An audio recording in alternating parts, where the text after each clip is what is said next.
It's Amy, your Gray Girlfriend, and welcome to the Gray Girlfriend's Guide to Life podcast. First, let me say that I'm so happy and grateful that you're here with me. Out of the more than 3 million podcasts available, you chose this one, so thank you. This podcast was created for high-achieving women, real women who face and conquer real challenges, real women who are ready to take their lives to the next level. Between us all, we've been through it all, and I'm here to tell you, you can thrive despite it. So whether you're commuting to or from work or doing one of the other 50,000 things you do on a weekly basis, pop in your earbuds, my friend, and let's go. Today's episode is Who's Responsible for This Mess?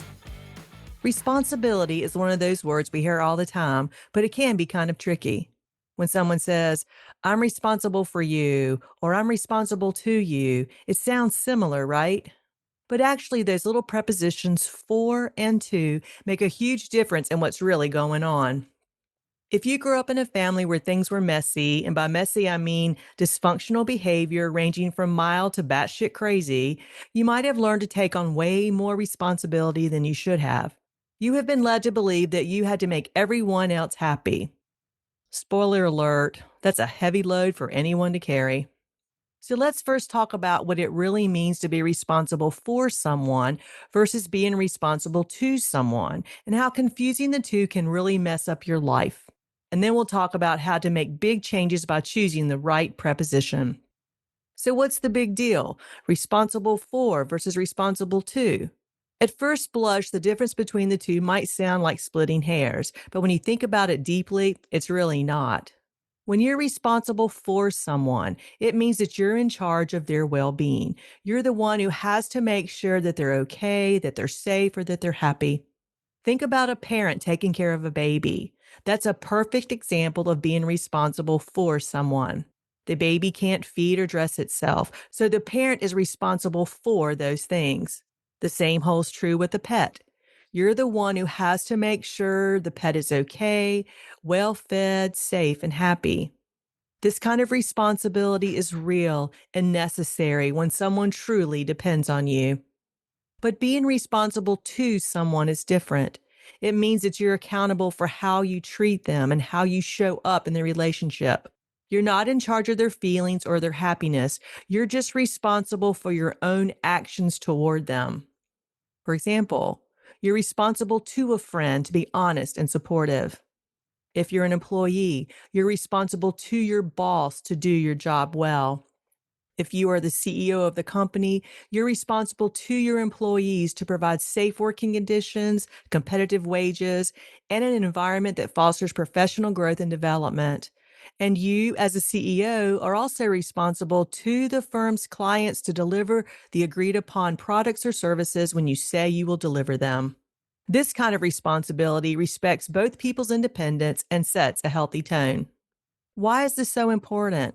Why does using the right preposition matter so much? Mixing up those two little words can cause a lot of headaches. For example, you may feel like you have to fix everyone's problems, which is exhausting. You could also get burned out trying to keep other people happy all the time. You might end up enabling people instead of letting them grow. When you always step in to solve everyone's problems for them, they never learn how to solve their own problems. That keeps them dependent. That keeps them helpless. And then they believe deep down that they are helpless, that they are incapable of doing things for themselves. But worst of all, you might lose track of what you need and want. Knowing the difference between those two little words helps you set boundaries that protect your energy and keep your relationships in a balanced state. I mean, after all, who wants a relationship where you're rowing the boat by yourself? Who wants a relationship with an adult who's an emotional kindergartner? A relationship where you feel as though you're constantly dealing with an adult's temper tantrums? In romantic relationships, nothing kills the heat quicker than realizing your man needs mothering and he looks to you for it. So how do we mix up these two little words so easily? What's muddied the waters between the two? As with most life-shaping beliefs, the confusion starts in our families. If you grew up in a family where things were chaotic, you might have learned to take on responsibility that wasn't yours. This happens a lot in families where there's addiction or mental illness or constant fighting.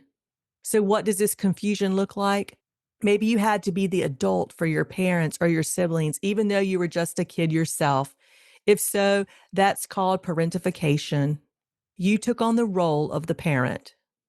And whether the support was practical or emotional, that role reversal can program us to believe that we are responsible for others when we're actually not. Maybe as a child, your parents looked to you for emotional support, or conversely, maybe your parents raised you to rely solely on them for all of your emotional needs, rendering you unable to handle basic adversity. If so, that's called emotional enmeshment. It's an unhealthy level of emotional closeness that manifests itself in some specific ways. So, I'm going to describe some characteristics of emotional enmeshment, and I want you to note whether any of them describe you or maybe someone you know. So, here we go.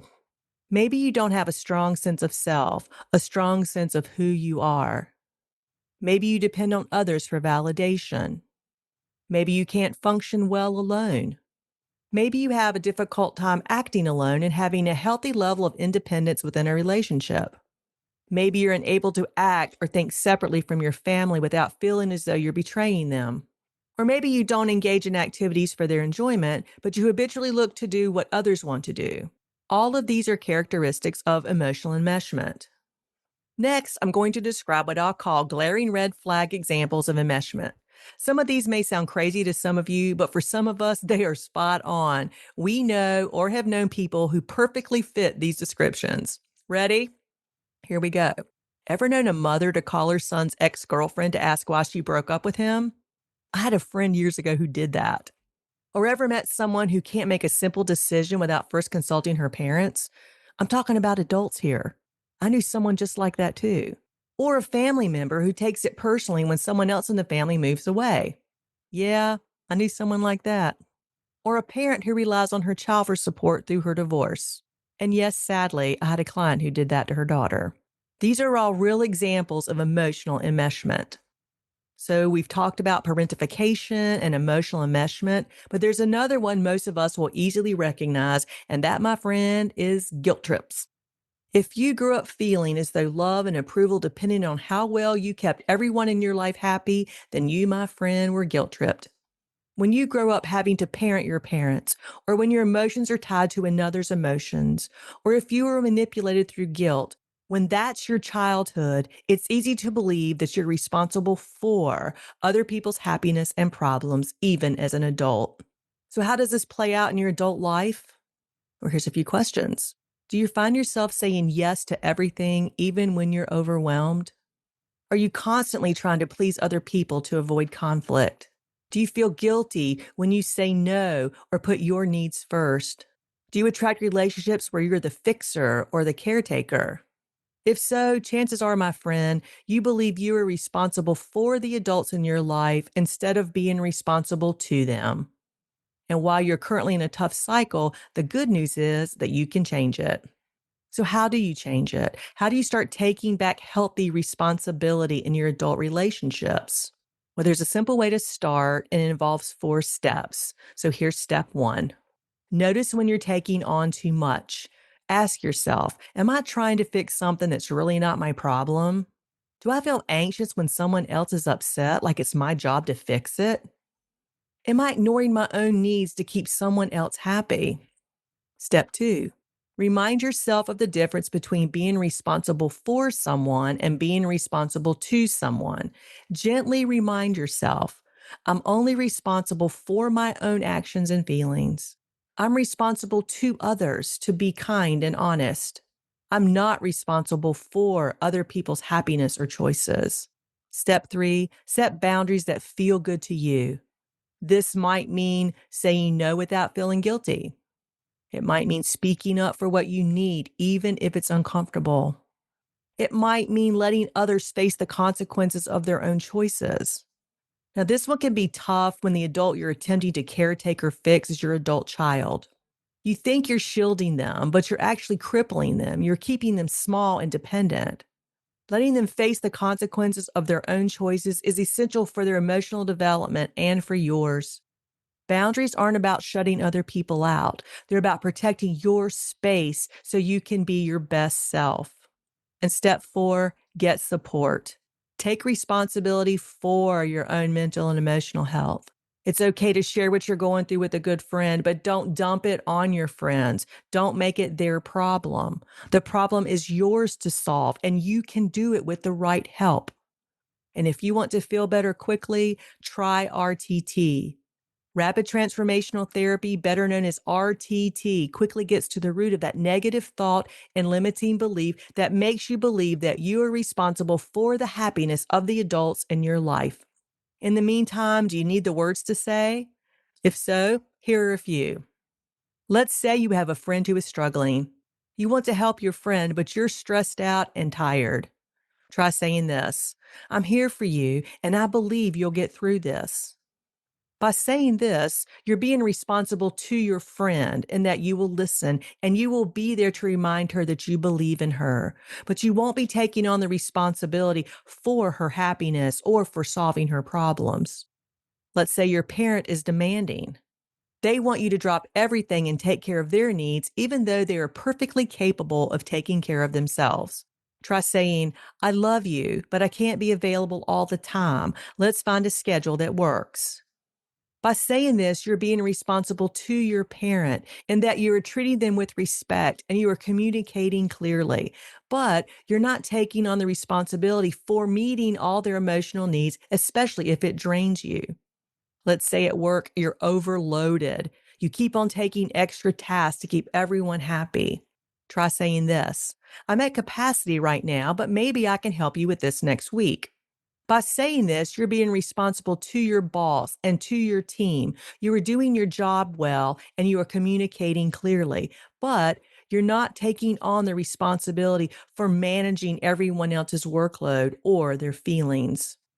When you make this shift in your thinking, when you choose the correct little preposition and put this into practice, you'll notice some big changes in how you feel. You'll notice that you can support others without feeling drained, that you can say no without guilt, that you can focus on your own happiness and your personal growth and development.